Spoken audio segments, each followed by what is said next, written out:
జయ జయ శంకర హర హర శంకర.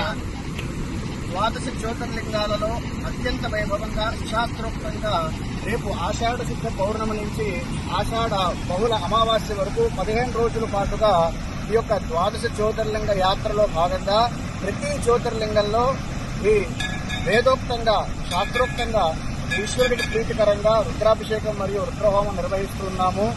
దీనికి గాను మీ యొక్క జాతక దోషాలకి అలాగే మీరు అనుకున్నవన్నీ కూడా సకాలంలో నెరవేరడానికి ఇది ఒక మంచి అవకాశంగా భావించి ప్రతి ఒక్కరు కూడా మీ యొక్క గోత్రనామాలను అందించి మేము చేస్తున్నటువంటి ప్రయత్నాన్ని మీరందరూ కూడా సద్వినియోగం చేసుకుంటారని, అదేవిధంగా నిన్న విశాఖపట్నంలో బయలుదేరి ఈరోజు మార్గమధ్యంలో ఛత్తీస్గఢ్లో ఉన్నటువంటి ఈ శివనాథ నదీ తీరంలో ఈరోజు స్నాన సంధ్యానుత్సవాన్ని కూడా నెరవేర్చుకుని రేపటికి మధ్యప్రదేశ్లో ఓంకార క్షేత్రం నుంచి ఈ జ్యోతిర్లింగ యాత్ర అనేది పూజ కార్యక్రమాలు, అభిషేక కార్యక్రమాలు ఇవన్నీ కూడా ప్రారంభమవుతాయి.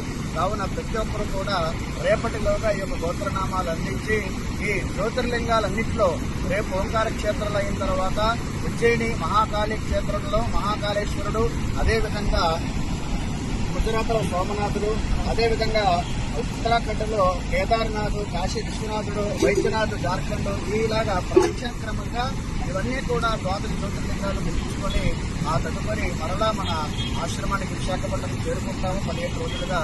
కాబట్టి అవకాశం ఉన్న వారందరూ కూడా ఈ గోత్రనామాలు పంపించి ఆ పరమేశ్వరుడి అనుగ్రహం పొందుతారని మనస్ఫూర్తిగా కోరుకుంటున్నాము. జై జయ శంకర, జై జయ శంకర.